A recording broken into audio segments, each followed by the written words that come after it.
Good morning.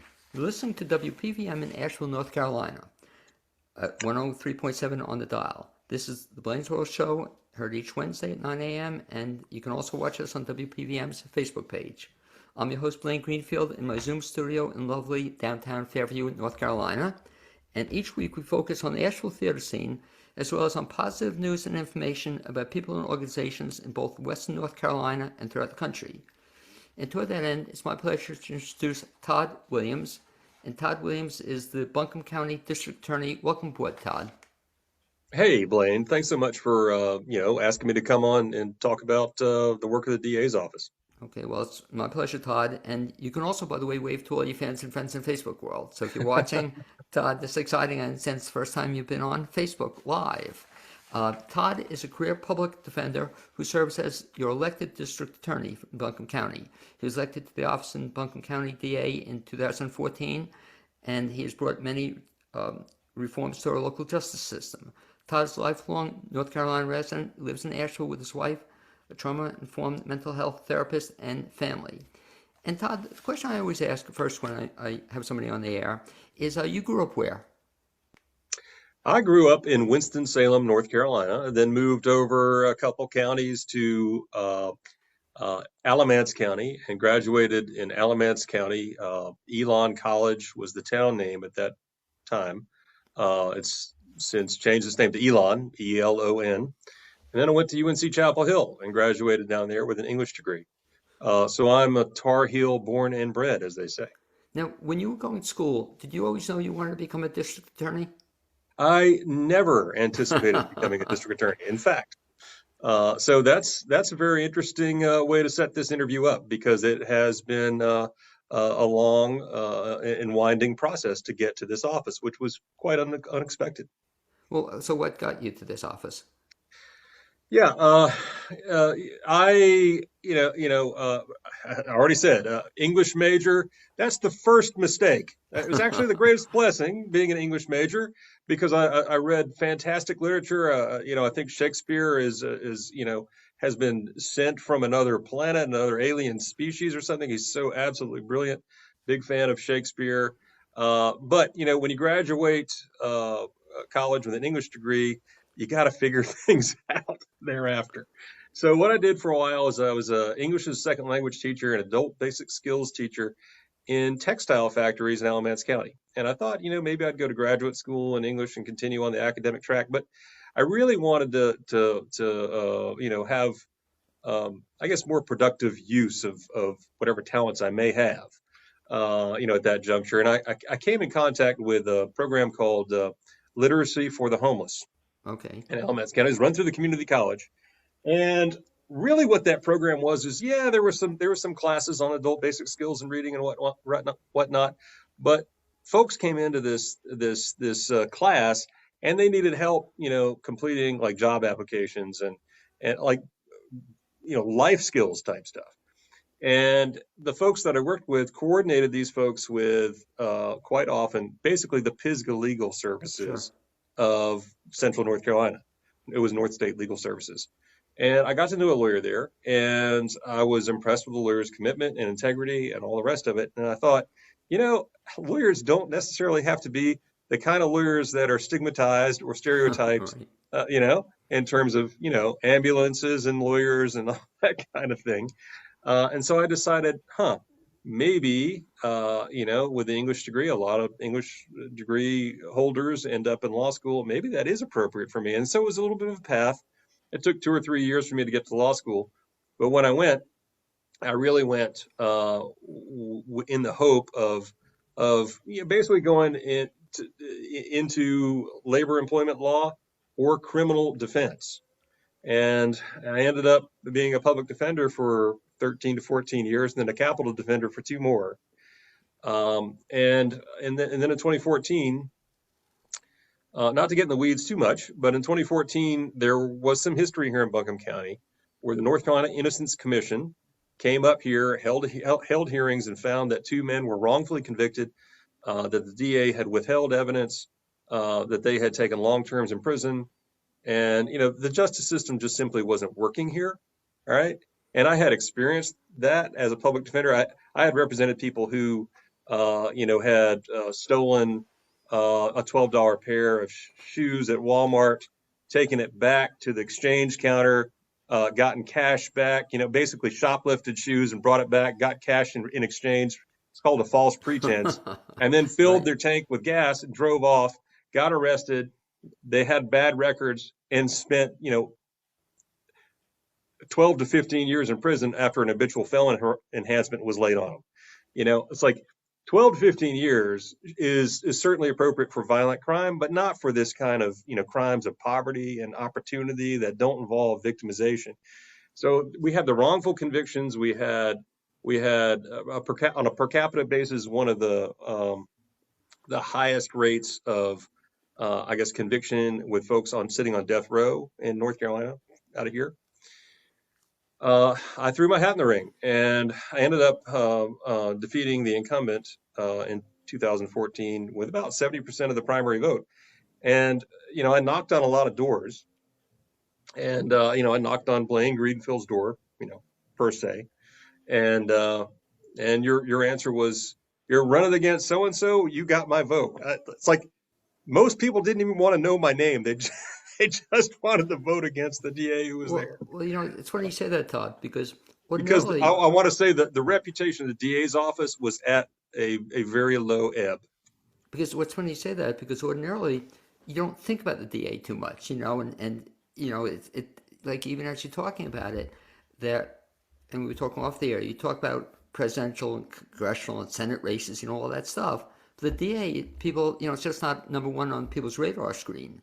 So what's interesting also, I think what you just said, is the fact that you were saying certain people didn't like, what's happening out of the Buncombe County DA's office.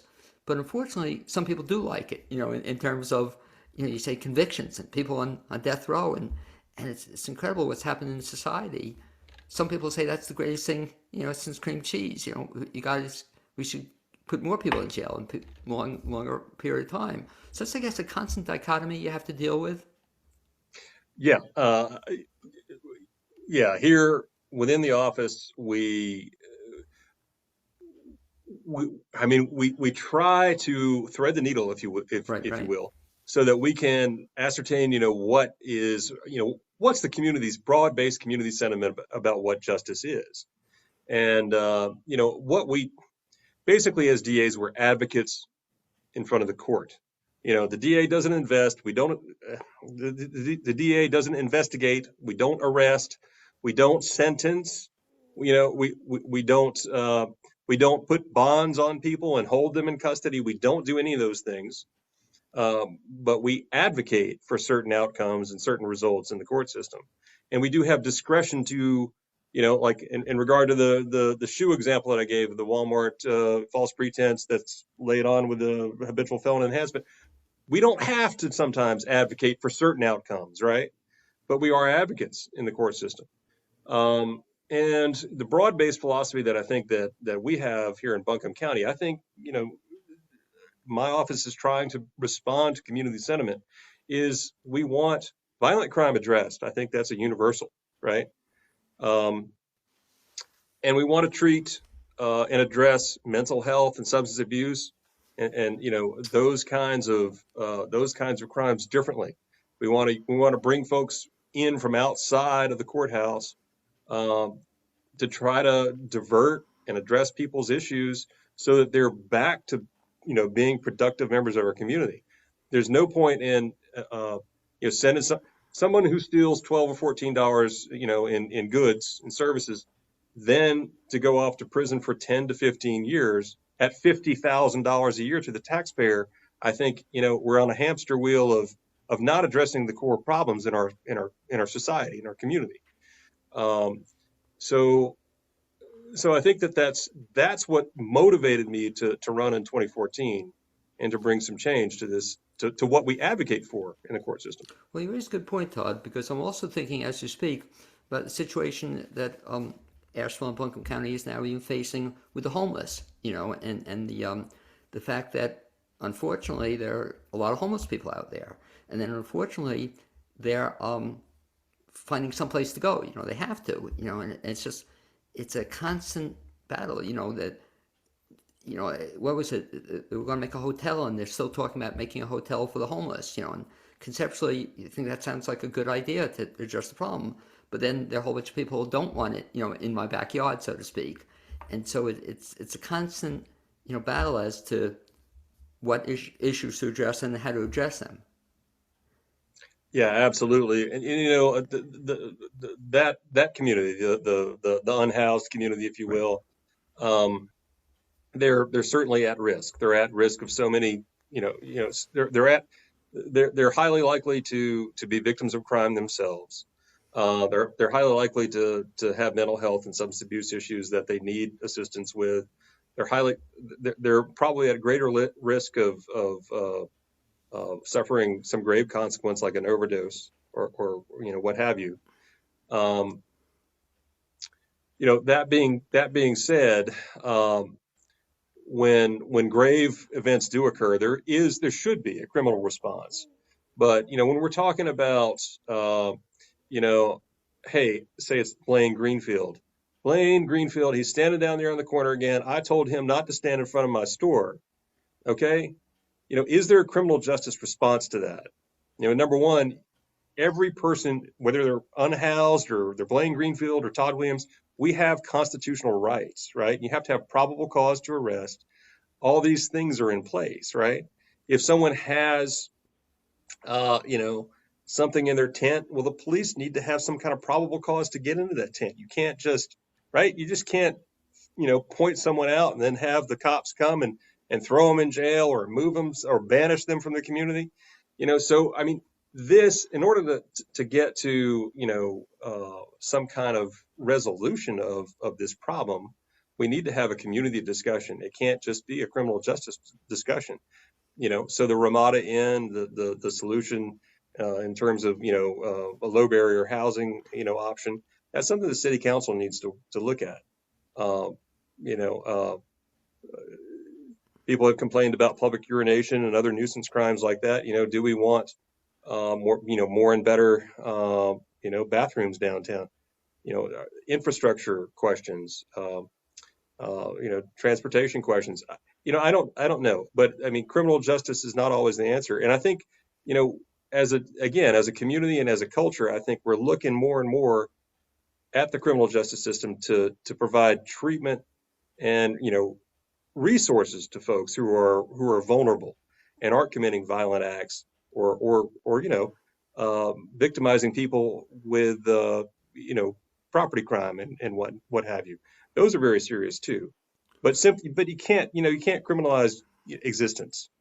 Well, let's go back to the basic question then, Todd. So if somebody asks you, it's like in a school setting, you speak to a group of sixth graders, you speak to a group of college students. They ask you, okay, Todd, so what does the district attorney do? So you're a district attorney, it's an elected position, you have an office of X number of people working with you. And by the way, how many people are in your office? Yeah, we got, including me, we have 18 attorneys and support staff that brings us up to about 38. Okay, so what do all these people do? Okay, well, my attorneys are in court in front of judges, and they're advocating and handling cases. We handle everything in the courthouse from speeding tickets all the way up to first-degree murder. Parking tickets, we don't handle that. Go to the city for that. But it's an interesting caseload because at the low end of it, we have a vast number of traffic tickets. When we have 1 week a month where we handle lots of traffic tickets. Before COVID, we might have 3,000 or 4,000 people come down here with various tickets. So that there's a lot of case processing, just case by case. But those cases take about maybe a minute and a half to process, right? Very quick. Say Blaine Greenfield comes down to the courthouse with a 64 and a 59 speeding ticket, we might dismiss that, or we might, might give you a $10 fine, or and you might pay it, or you might say, hey, I don't want that. Set it for another court date, and I want to talk to the judge. We do all those things. We do all those things very quickly. Now, over the past 10 years or so, on the high end of it, in terms of murder, rape, and robbery, those kinds of cases that we handle, those cases aren't handled very quickly. They're very, very slow to process. They, if they don't result in a guilty plea, they have to be tried in front of a jury of 12 folks here in Buncombe County. And my folks are advocating to jurors and in front of judges for certain outcomes. And in those cases, they're very slow, in part because I just want to, here's the one exhibit I have. Everybody has these now. And, I think my phone has 128 gigabytes or 64 or something. Anyway, that's a colossal amount of data. And just about every case that's high on that punishment classification is very data intensive. So not only are those cases harder because they have to be argued and presented to a jury, but the data, the content that we have to deal with has mushroomed in the last 10 to 20 years. I thought you were going to say something else too. It's not only has data mushroomed, but also the whole idea of people having the cell phones and the video has made the whole job has changed, I imagine. For the good, for good or bad, what do you think? Everybody has Well, video. I do think that a lot there's a implicit bias that people hold. A lot of times people want to see, because police wear body cam, Right. there's body cam, there's ring cameras on so many homes, there's surveillance footage, people have the cell phones. People want to see it on film. And if I think it's becoming, this is just sort of seat of the pants in response to I feel like if we have a case where it's not almost on video, or it's not explicitly demonstrated on a big screen in the courtroom, people have additional difficulties listening to testimony from witnesses these days, and finding guilt beyond a reasonable doubt. That's just sort of a feeling that I have.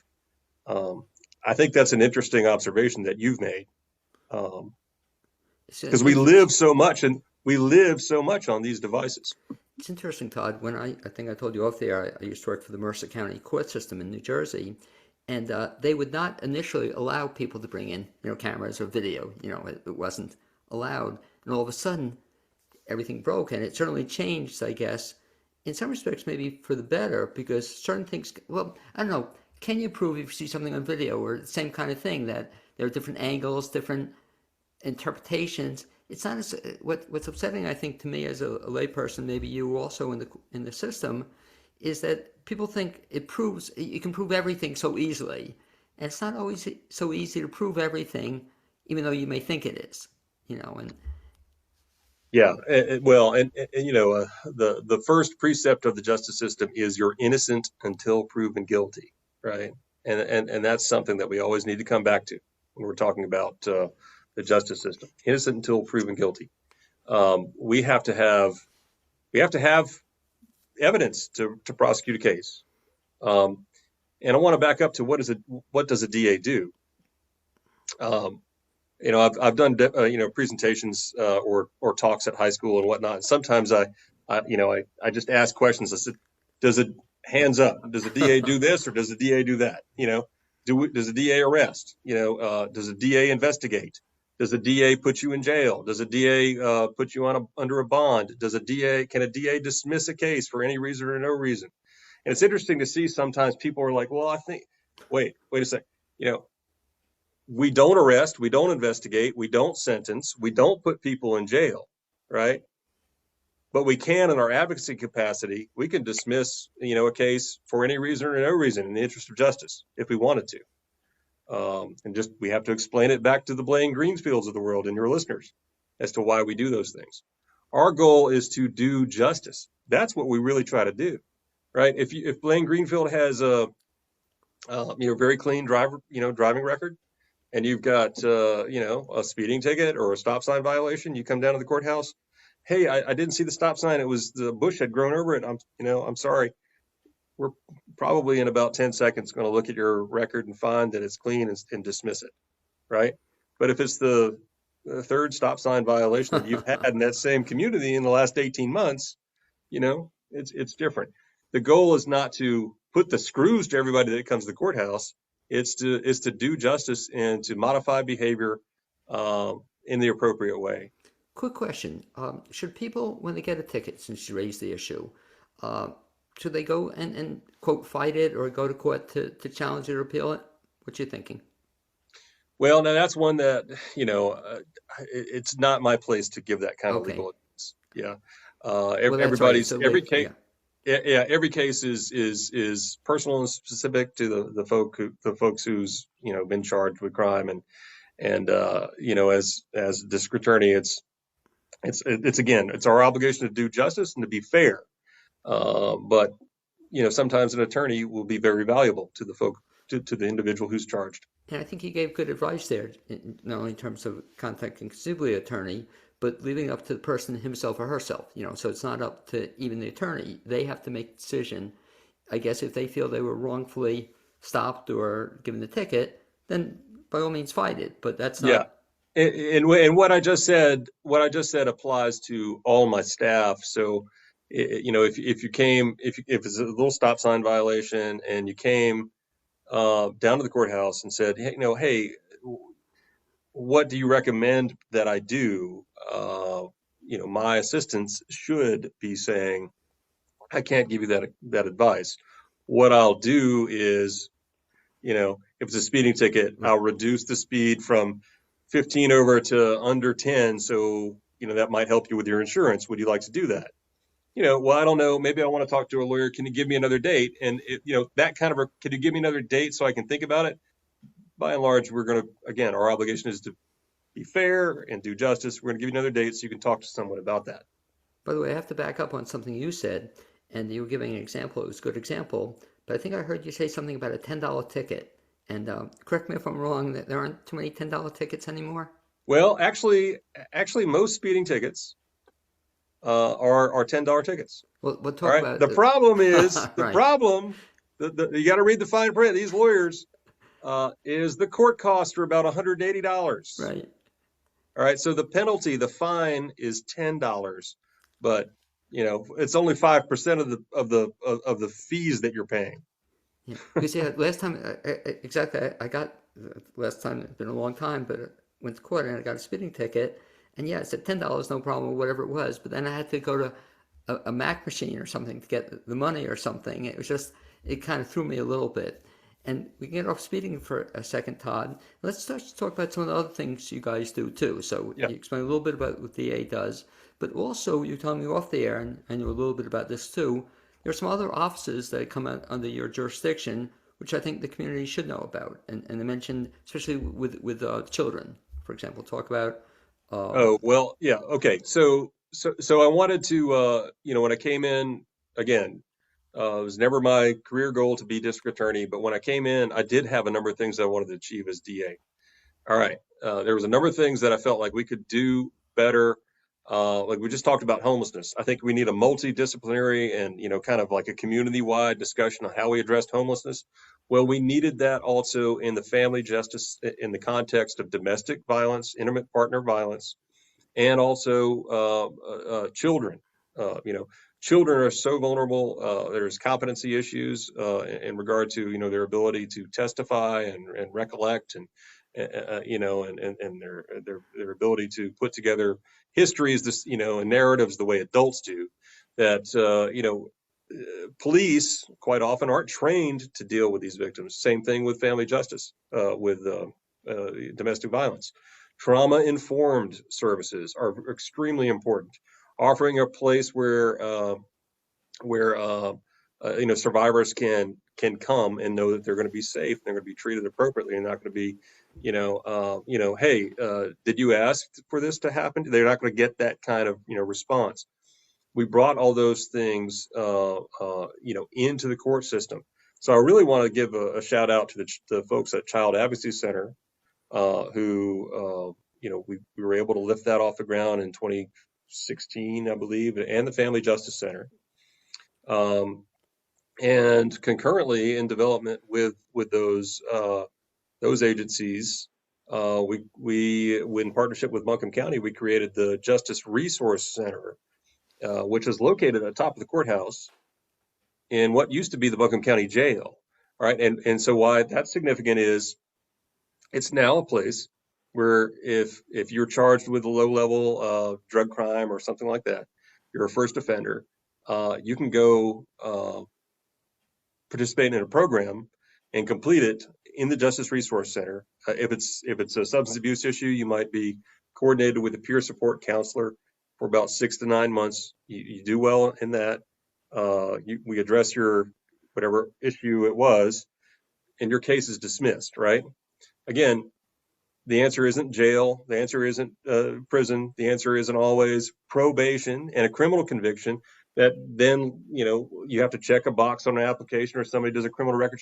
You're kind of, you're making progress on your personal issues, but you're being held back by the justice system because you had to come to court and plead your felony down to a misdemeanor. No, what we've opted to do here in this community, and certainly, here in the DA's office in coordination with our partners in the community, we've elected to provide some additional ways to rectify these problems in of the folks that are justice involved. So go back to the Child Advocacy Center. So what exactly Yes. does that do? Child Advocacy Center it's basically a group of trained professionals who know a great wealth of information about childhood trauma, and they've been trained on how to interview children. They're called forensic interview techniques with kids. They've been trained how to assess a child's competency to testify and to give information, all through non-leading questions. And the idea is to get as much information out of the child in as thorough and clinical fashion as possible. That is, it's not like, the bright light bulb in the face, whatever. I mean, obviously that's more for the suspect, but it's in a very child-friendly environment. And the goal is in the past, what happened was you would have the child would maybe give a statement to a doctor, give a statement to the police officer, then give a statement to Department of Social Services, and then maybe to the DA's office, right? So the goal of the Child Advocacy Center is to, number one, have a trained professional that addresses all those investigatorial issues globally.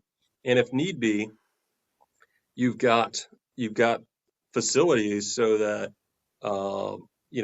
it's the forensic interviewer together with police, DA, social services, medical, all in the background to ask as many questions as possible. What happened to the child in that forensic appropriate setting, so that we get just one interview. See, what happens with kids is that if they have to give the same narrative 3 or 4 different times, they are sometimes kids. They remember this one day, they remember it differently. Even adults do that. I was just going to say that, Todd. Exactly, yeah. And so what happens is a defense attorney is, Blaine Greenfield, on, December 27th, you said this, but you left that out, right? Right. And so the jurors are left thinking, well, he seemed to change his story from one interview to the next. It makes these cases very hard to prosecute. So the purpose of the Child Advocacy Center, and I thank you for sticking on this, is to ensure that we have the very best services and practices to put kids on a healing path and to get justice for folks that do horrible, that have been charged with doing terrible things to children. Last question on that. Is there any age where it's too young for a child to be considered in testimony? I always wondered about that. Yeah, well, that's flexible. There's no bright line, but I think most would say that it's virtually impossible under around 5 or 4. And what you're saying, Todd, just as a final thought, reminds me so much of a similar problem in the medical industry, which has always amazed me. That I remember the story once. My mother, she went in, she was with my father, and she got sick, and she was interviewed by like 5 different people at 1 o'clock in the morning, and she forgot what she was saying. It was overkill. And so what I think you guys have done, which I think is great, is trying to consolidate the process so you don't have to keep doing it 5 different times. I think that's great. Yeah. Todd, lastly, if folks want to get in touch with the district attorney's office, questions, public presentations, whatever reason, best bet is to do what? Can I back up and just say, Sure. The Mountain Child Advocacy Center, they really need they can do great work with assistance donations from folks who might be concerned about child abuse in our community. So I just want to Mountain Child Advocacy Center. You can Google that and you can get to their website and learn about what the Child Advocacy Center does. The best source of information for what the DA's office does Right. is, frankly, my Twitter. It's Buncombe Buncombe Co DA at Buncombe Co DA. That's where I put out press releases. That's where you can see what we do. And then we have buncomeda.org. It's a website, and if you want to, submit, so you watch this and you want to ask a question about what I said on Blaine Greenfield's show, there's a community comments or community input button on buncomeda.org where you can submit comment and it'll come to me. Okay, great. Anyway, Todd, I'd like to thank you for being my guest this first half hour on the Blaine's World Show. And it's been too long since we had you, but hopefully we'll bump into each other sometime in the near future, my friend. Well, it's amazing how fast time goes by. Thank you so much. Okay, Todd, be well. Speak to you soon. Have a great New Year. Okay. You too. Thank you, Blaine. Blaine. We're going to put Todd in the waiting room, and we're going to bring in my second guest. And as she works her way in, there she is. Missy, I'll be with you in 1 second. I just want to mention to folks that you're listening to WPVM and WPM 103.7 on the radio and also on Facebook. WPVM's mission is to foster community through programming that cultivates dialogue to inform and entertain. The station provides the medium for artists, businesses, community leaders, and nonprofits to share their voice on the radio.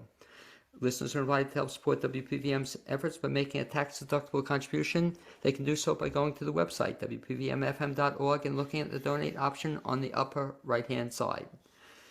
And now it's my pleasure to introduce my second guest in today's show, and she is Missy Bell.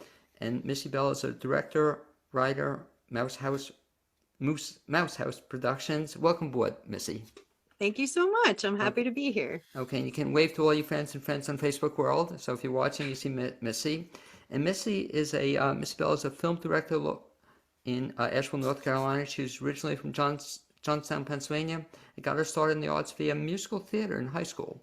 Since she has found directing and has been a stage director for over 20 years, the past 3 years she has moved her focus to film and several award-winning short films under the belt. And reading about you, Missy, reminds me a little bit of the movie I just saw, West Side Story. I'm thinking that she won, Maria was acting in high school, and all of a sudden she's in a major movie. This could have been you, So talk about it. So you started out as an actor in high school or public school. When did you start acting? So I was always kind of a performer. My dad is actually a pastor. And so being on stage was sort of normal for me, and being in front of people. I played Mary in the Nativity 11 times. But but in high school is where I started to get serious about acting. I auditioned for my school's musical. It was A Funny Thing Happened on the Way to the Forum, and had a really amazing experience and just fell in love with being on stage and, the professionalism that my director showed me, and the community that I found in theater was, I felt like I finally, after a very long time, had a place to belong as a person. Now, do you remember your very first show? Man, I think my very first show ever was probably a church play. I played Little Red Riding Hood in a church, a short church play that was for a Mother's Day banquet.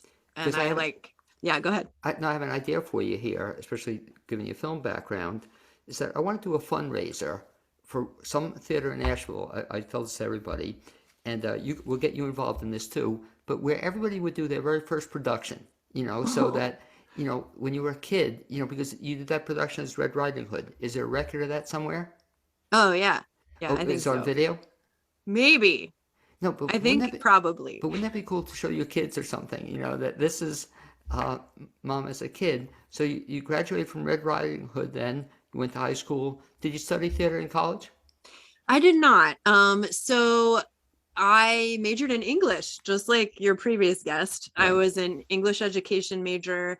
I did a lot of theater in college, and that is where I kind of got my start as a director. I had an acting professor tell me that she thought I would be great at directing and to kind of give it a try. And so I did. I think I was 19 when I directed my first play. What, in college? Yeah. Oh, how cool is that? Well, let me ask you a question. I always wonder when I speak to actors. So you've done both ends. You've acted, you've now directed, you're now directing films. Do you have a preference, acting or directing? My preference is directing. Is it? Yeah, at that I would consider that my passion, but I think acting is still really like my first love. It's very comfortable for me. It feels like being on stage as an actor feels like putting on like a really nice old jacket that just fits really well, you know. But directing is just, I feel very passionate about orchestrating a production as a director. Is very, very satisfying for me in a way that acting is not. See, the truth comes out. I'll ask a lot of actors and directors that question, and almost everybody answers the same way you did. You know, they prefer they've acted, they directed. But the truth comes out, Missy. You also don't have to remember the lines, but we won't talk about that. You know, but there's a lot of people say, you know, they have to remember all the lines or know it as a director. And I've seen, you probably have too, where sometimes the director has to come in when somebody doesn't, you know, show or they wind up on stage. So you started directing at the age of 19. Talk about how you then got into films. So I know you've been doing some acting in the Asheville area. What brought you into films? So I was directing a production of Romeo and Juliet with at Anam Theater Company with all teenagers in all the roles intentionally. And I was rehearsing that at the Actors Center of Asheville, where Kevin Murphy teaches film acting. And he was kind of like hanging out in the background watching me. And he, when I took a break, he came out and he said, "Hey, I think you might be, are you an actor also?" And I said, "Yeah." And he said, "I think you would be great on film. Why don't you should come out and, you know, do an interview with me and try a class." And I was very kind of against it. Like, oh no, I stage only, and live performances, everything, you know, but I did give it a try. I worked with an agent for several years after I learned kind of the basics from Murph. And yeah, I worked in film, did several short independent films and a couple feature films, several commercials, and then I took a class at the Asheville School of Film with Brad Hoover, and I thought I might want to get into like cinematography. And I started working with Brad, and by the end of the class, I was directing the film for the class. And he told me that, you know, he thought I was really talented as a film director, that my skills really translated, and that I should really think about focusing on and pursuing that. And so this year, I dropped my acting agent. It's kind of a weird backward thing to hear an actor say, but I dropped my agent and I started focusing exclusively on film directing. And you were telling me off the air, so you've now directed a bunch of stuff, mostly of a short nature, is that correct? Yes. So talk about what you've directed and kind of what that role was about. Sure. So the first film I directed is called Sync, and it was for the Asheville School of Film. It was a student film, and it's about kind of like my own personal experiences as a mom who suffers from mental illness. I have bipolar disorder, and I wrote this short film about a mom who is trying to raise her son alone, and she goes off of her medication, and it's kind of about how she and the son are working sort of in tandem, and, you know, what does unconditional love look like, and what is how do we handle mental illness, you know, as a mother, as a child, and sort of that dynamic. Was the first film I ever directed.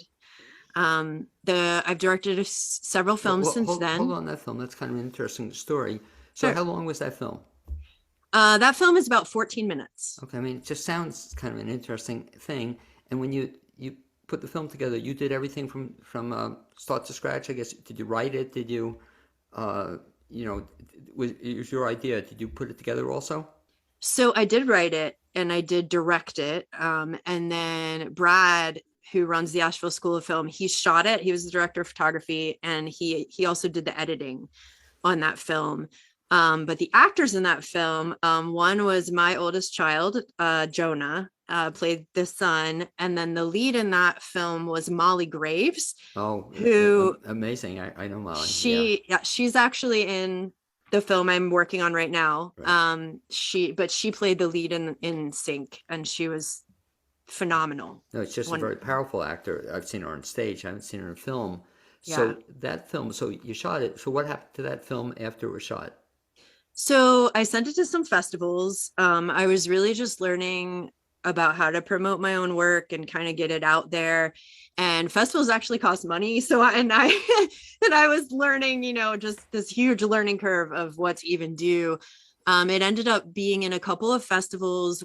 One of them was the Courage Film Festival in Berlin, Germany, which was really an honor. It's all about, courageous people and dealing with mental illness. So that was cool. And it then was used at Warren Wilson College. Their psychology department is actually using that film now to talk about medication and mental illness. And that film is also on my Vimeo page. Okay, well, I was just going to ask you, so because now you have me interested in it, if somebody wants to see this particular film, what do? They go to, how do they So find it's at Vimeo. Yeah. Vimeo.com Right. / Mouse House PRODS. Mouse House PR ODS. Okay, I'll have to catch it. Anxious to see it now. You got me interested. And talk a little bit about this so that now you have this film and people can actually see it, which is kind of cool, so they can see it anytime you want. How'd you get the name for the company, by the way? So that's a really fun story. When I was born, I had super big ears and they stuck out. And my parents called me Mouse. They called me, so my name's Missy, my full name's Melissa, and they called me Miss Mouse. Like my whole life, they still call me that. And so because of that nickname, I went with Mouse House, like my production company is named after mine. You don't mind the nickname though, do you? No, it's kind of great. It doesn't bother me. Okay, really? That's really cool. So that's the name of your production company. So you make this first film. I guess you got the bug after making the first film? Yeah, big time. I made another film after that called Eve, based on a story. Eamon Martin, who was an actor in Asheville for a while. Sure, very talented. I haven't seen him.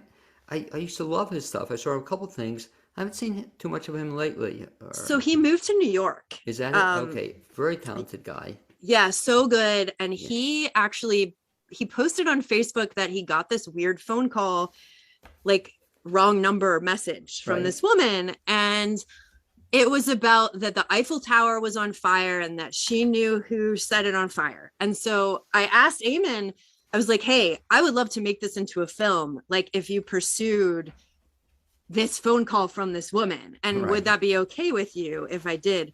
And he said, yes, absolutely, go for it. And I cast him in the lead. And we shot that film. It's a short film too, but it's called Eve. And it is about him as this sort of like sad, bored bartender in Asheville. And he gets this phone call and then he chases down this story of this woman who knows about who set the Eiffel Tower on fire. So how long was that film? That film is about 17 minutes. Okay. By the way, you're getting me interested in these films. I love film. Yay! And I love, like, Eamon. It's just such a, I've only seen him a couple of things, but he's such a talented actor. You can tell him I said so. I will. So that's really cool. So you started producing these short films, and so that's second or third one when you did. Keep going from there. I'm just fascinated by the films. They all sound interesting, you know. Yeah. So I'm trying to think. I did a couple of 48-hour film festivals. I was going, the Asheville 48 Film Festival? Yeah. Yes. I do that with a team called Colony 9 Productions. And that is managed and run creatively by a guy named Thomas Townsend, who is a partner of mine. And we did a film, a post-apocalyptic Western for the 48. with that. And then this year we did a sort of film noir thriller called Crimson Mercy, which isn't anywhere yet, but we're going to drop it on YouTube at some point. And Crimson Mercy was about a man who is chasing down this criminal who's like an angel of death criminal. So she is killing people who are already supposed to die in the hospital.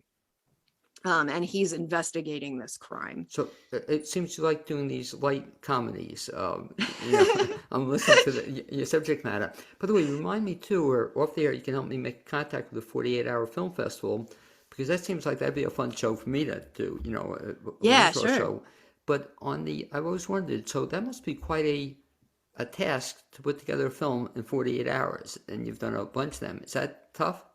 It is so tough. It is. And everyone, you do it with people you really love, and then you hate each other. Like once it gets to like, you start Friday night and you end Saturday night or Sunday night, and Saturday you just hate everybody. Like Saturday night, you're never going to speak to them again. You're like, So you go terrible. straight through 48 hours? Yeah. So, you generally kind of try to break up tasks so that people do get to sleep. But on Friday, you pick like a genre, and everyone at the festival has a character with a profession, a prop, and a line that they all have to use.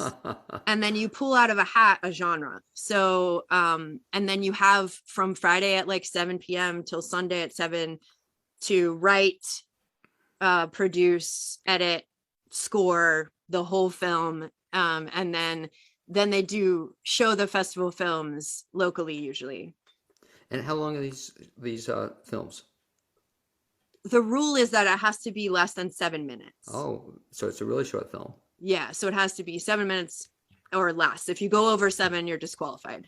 So. Well, let me kind of use that to segue into one project. I think you just have finished fundraising by the time the show will be on the air.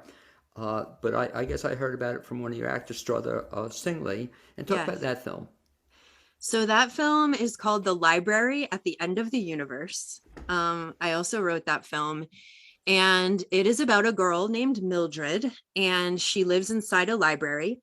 And that is the only thing that she thinks exists in the universe. She's been told this. Everyone inside the library believes this. And then her friend Philip tells her one day that some people inside the library don't believe that, and that they plan to leave the library. And he asks her to come with him. And so the whole film is about her having to wrestle with this decision of, do I stay in this safe, secure place, the only place that I know, or do I venture out into what might be certain death, possibly in order to, have a new perspective, grow as a person, get out. And so that is her decision. And that's what the film is about. And what's the name of it? It's called The Library at the End of the Universe. Now, is this, again, another of your ideas that you came up with? Yeah, so I wrote this, and I actually sent it to Brad, who at the Asheville School of Film. He's kind of, we're colleagues now, but he's also a mentor of mine. And I sent it to him, just like, I have this idea. What do you think of it? And he wrote back to me and was like, I want to shoot it for you, and you have to make it. And I'm so excited, and I love it. So that turned into, I thought, oh, we'll do this a weekend with a couple friends. It's now turned into the most major production I have done thus far. So. And talk about that process, because again, that's how I guess heard about it maybe a month ago or so. I bumped into one of your actors and he was telling me about it. I said, this sounds really cool. Talk about it from like soup to nuts. So you come up with an idea and you think it's going to be a film and you want to make it. So then you bounce it off on your associate. And then what happens? How does it then get from there to become a film? Okay, so I had already written the screenplay when I pitched it to Brad. And so that would be the first, portion, idea, screenplay. And then after that is getting together a crew of people and gathering finances in order to fund the film. And Sometimes then you will also cast your actors at that time. Sometimes you wait until all the funds are raised. I cast before we had all of the funds, because I'm daring, I guess. And but after that, we work on, getting together every single person in the crew, working on storyboards. So every shot that you see in the film, there's a drawing that goes along with that, showing exactly every single thing we're going to do in the film. Props lists, shot lists and schedules. I have a first assistant director who his whole job is really scheduling. And then on the day of the shoot, he makes sure that everybody's safe, that we're staying on schedule, we're getting breaks on time, that we're moving quickly. If you're familiar with more stage work, that's kind of like a stage manager, but a little bit more powerful.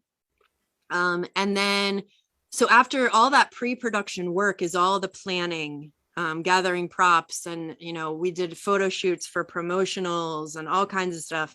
We shot a prequel to the film we hadn't shot yet, a prologue. And after doing all of that, then you shoot it. That's actually the shortest part. You shoot the film. That's a 4-day process for this film. And then after that is editing, composing the score. We're doing some animation for the credits. And then you show it to people. And Missy, before we run out of time, I understand you can show me was it the prequel for this or the preview of this? So I'm calling it a prologue, but yes, I can. Great. And I'm going to share my screen with you. And the very beginning is me talking about why the film's important. And then it goes into a story, and you're going to recognize some of these actors. So I'm excited for you. So great, thank you. We'll come back to you after we see this. Awesome. Sharing screen. And share. It's going. Got it? Okay, yeah, we see the screen is being shared, it looks like, and did good. Okay, I think we're going to come to it in just a second. And for people listening, we're seeing a preview of a film that Missy's working on.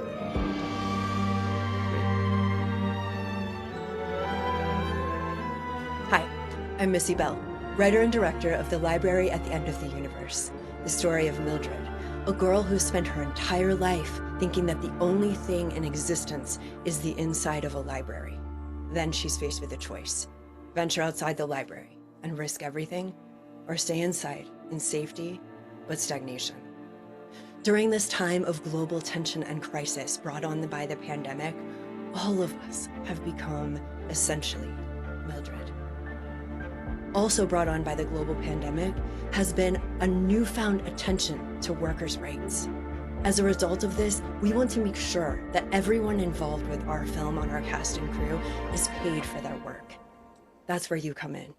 We can't do that alone. We also know that you want to invest your money in the most excellent of projects. This is why our cast and crew got together for a night and filmed for you a prologue to our film. This will give you some more of Mildred's backstory and also give you a chance to see exactly what our team can do. We know that once you've seen it, you will be excited to join our team by clicking the pledge button below. Thank you so much. Welcome to the team.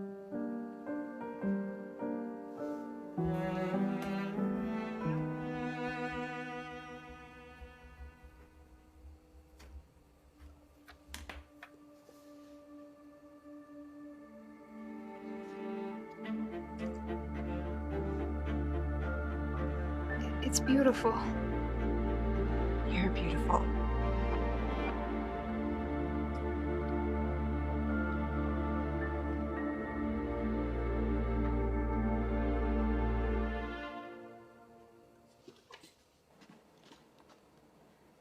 Where's my mom? Your mother passed away. She wasn't sick. Where's my mom?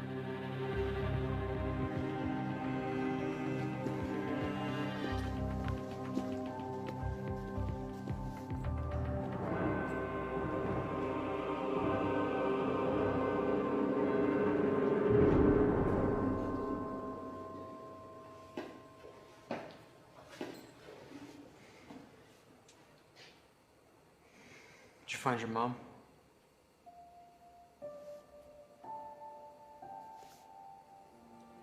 My mom is dead.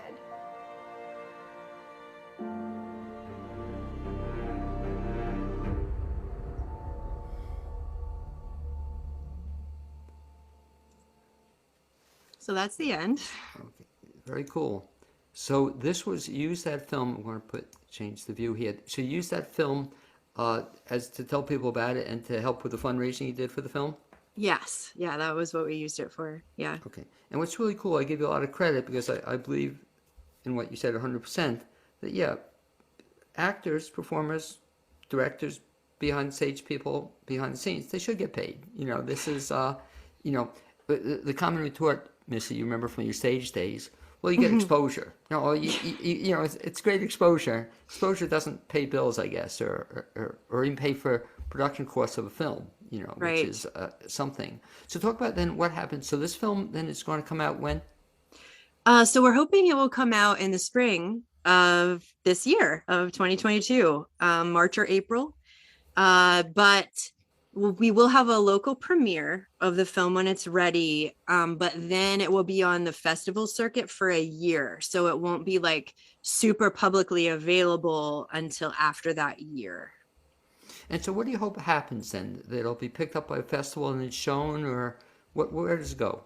So the hope is, yeah, that many festivals will show it. And then the ultimate hope for this film is that someone, an investor, which how investors and producers and things like that see new work and new people they're interested in is through festivals. And so my hope for this film is that someone will see it, love the concept, and want to pick it up to make it into a series or even a feature film. So a series would be my ultimate hope for it. And then, but a feature film would also be amazing. I think that the world has a lot more story to tell than what we're going to see in a short film. So you're seeing this as, and I can see it just from the preview, as being like a Netflix type thing or something else that over a series of maybe 5 or 6 years, you think, with 10 episodes each year? Yeah, either that or even like a mini series where it's like 8 episodes in a row.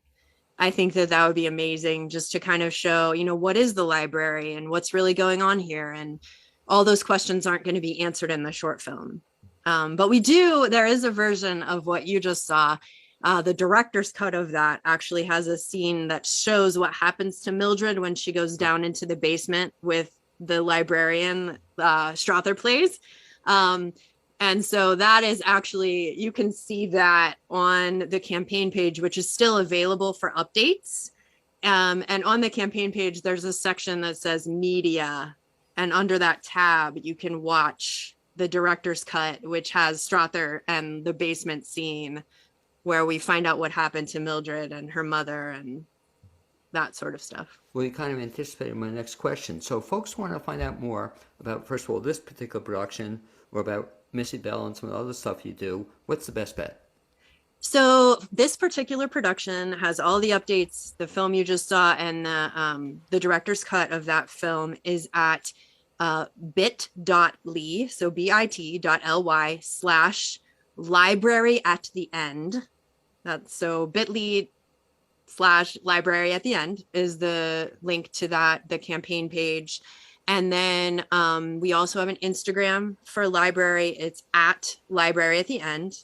And then my personal Instagram is at Missy Bell _arts, ARTS. Do you also have a Facebook page? Yeah, so there's a Facebook for me personally. There's a Facebook for Mouse House Productions. And there's a Facebook for the library at the end of the universe. And all of those are really easily searchable on Facebook. Okay. Do you have a website also? Mouse House does. Mousehouse.productions is the whole website for Mouse House. Okay. Wait, this sounds exciting stuff. I think I told you I bumped into Strother and he was so excited about it. He said, I had to speak to you. And so thank you very much for being my guest the second half hour on the BLAINESWORLD show. Yeah, thank you for having me. I'd also like to thank Todd Williams for being my guest the first half hour, my producer Amy Prisnash, and I look forward to having you join me next Wednesday, 9 a.m. here on WPVM 103.7 in Asheville, North Carolina. Lina, you can also listen online at WPVMFM.org and watch us on WPVM's Facebook page. Missy, hopefully we'll bump into each other almost in live, in person at some point in time. Be well. I think we will. Okay, great.